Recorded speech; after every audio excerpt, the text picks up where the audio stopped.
जय हिंद दोस्तों। सहारा इंडिया के जमाकर्ताओं का सीधा पूरा ध्यान केंद्रित है सुप्रीम कोर्ट के ऊपर, क्योंकि सरकार के द्वारा जो सीआरसीएस पोर्टल लाया गया है वो लगभग ना के बराबर वर्क कर रहा है। गिने चुने कुछ जो उस पे आवेदन गए हैं उसमें से सिर्फ 1% के आसपास के लोगों का भुगतान, वो भी 10,000 से 50,000 तक किया गया है, और उसमें भी जिनका भुगतान कुछ और ज्यादा है शेष, उनका भी अगला अमाउंट अभी तक पे नहीं किया जा रहा है। तो ले देकर के सहारा के जितने भी जमाकर्ता हैं और सहारा के अंदर कार्यरत कर्मचारी हैं जो कि शिकार हुए हैं सहारा के, वो आशा भरी निगाहों से सुप्रीम कोर्ट की तरफ देख रहे हैं, जो कि एक कंटेम्प्ट ऑफ कोर्ट सेबी और सहारा का केस है और दूसरा पिनाक-पानी मोहंती का केस। इन दोनों केस की सुनवाई को वो जल्द से जल्द आदेश तक देखना चाहते हैं कि माननीय सुप्रीम कोर्ट दोनों केस में आदेश जारी करे और केस को डिस्पोज करे।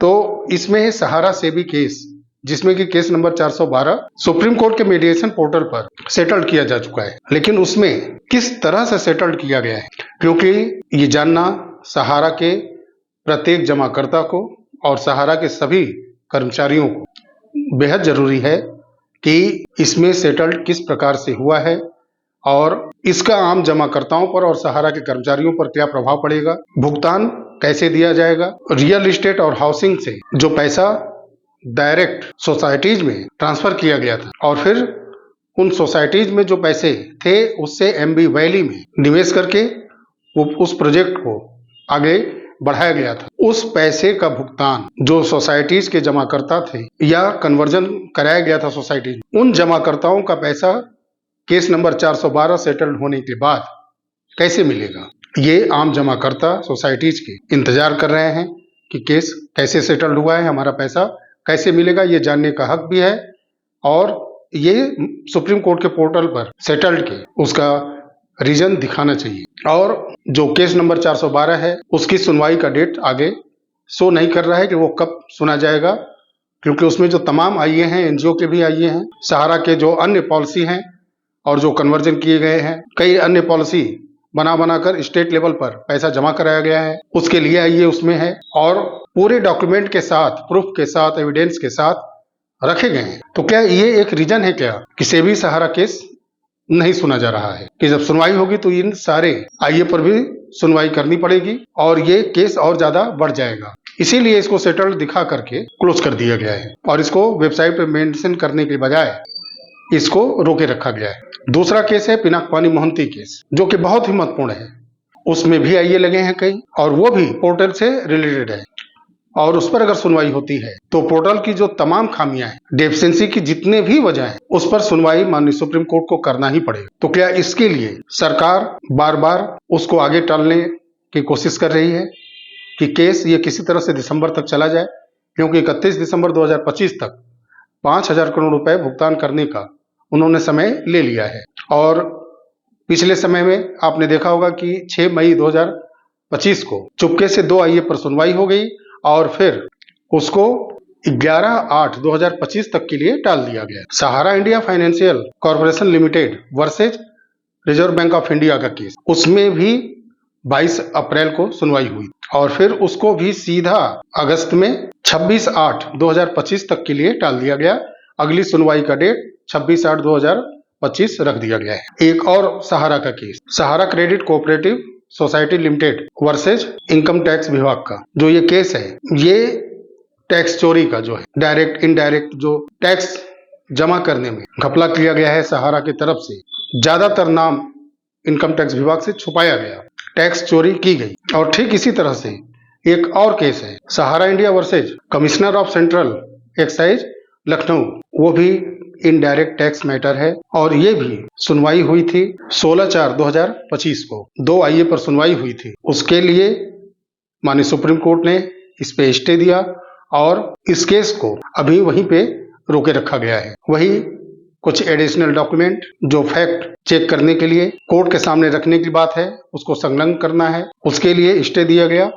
और एक केस जो 21/5/2025 को अभी हाल ही में सुनवाई हुई है, इसका भी अगला सुनवाई का डेट 20/8/2025 को रख दिया गया है। इसमें राजेश चंद्र हजेला हैं और उनका डायरेक्टर वर्कर और मैनेजिंग वर्कर सहारा इंडिया परिवार से ये केस चल रहा है और इसमें कुछ ऐसे लोग हैं जिन्होंने अपने पैसे के लिए सहारा के ऊपर क्लेम किया है। अगर इसकी सुनवाई कंप्लीट होती है तो उन लोगों के भुगतान का रास्ता साफ होगा और साथ ही में उसके आधार पर और कर्मचारियों का या जमाकर्ताओं का भी प्रयास करने पे भुगतान का रास्ता साफ हो सकता है।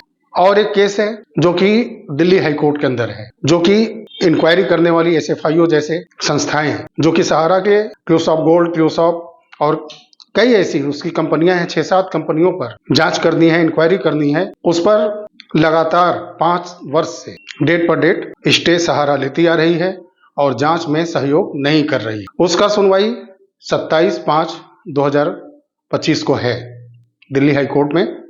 तो देखिए इस पर भी सुनवाई होता है कि फिर 2-4 महीने के बाद का डेट मिलता है। यह भी महत्वपूर्ण केस है।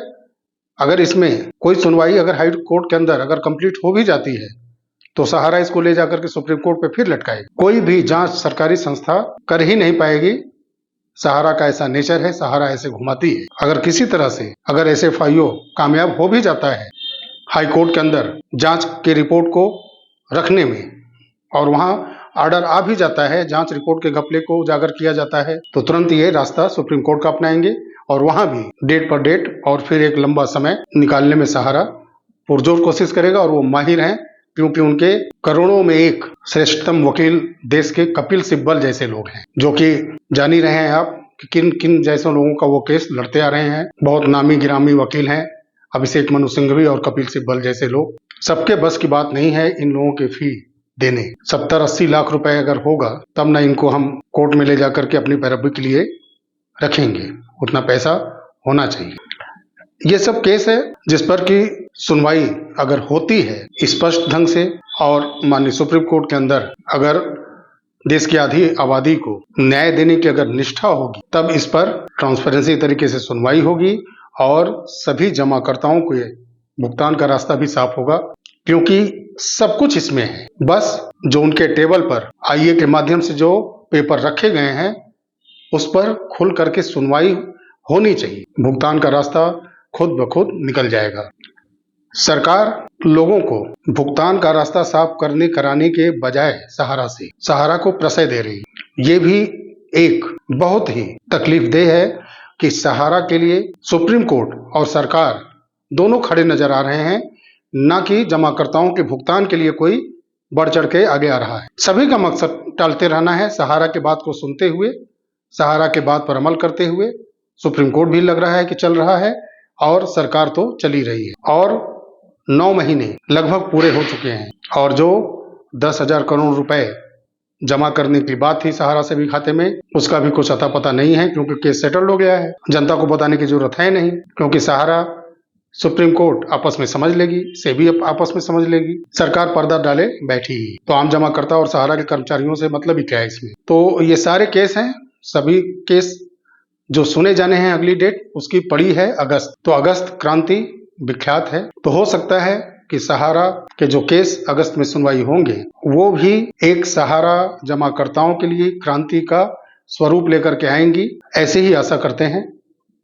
और कुछ न कुछ भुगतान का रास्ता कुछ सोसाइटीज हो, चाहे क्यूसॉप हो, MIS हैं, बहुत सारे हैं। बताने जाएंगे तो 10 मिनट इनके कंपनियों और पॉलिसी प्लान को बताने में निकल जाएंगे। उम्मीद करते हैं कि अगस्त में सुनवाई तो पहले हो, कुछ तो समझ में आए कि जो जज के सामने टेबल पर पड़े हैं आइए उसको तो एक बार पढ़ा तो जाए, उनके वकील अपनी बात रखे तो सही। उम्मीद करते हैं कि अगस्त में कुछ ऐसा क्रांति हो। साथियों, वीडियो अच्छा लगा तो लाइक करिएगा। चैनल पर अगर आप नए हैं तो चैनल को सब्सक्राइब अवश्य करिएगा।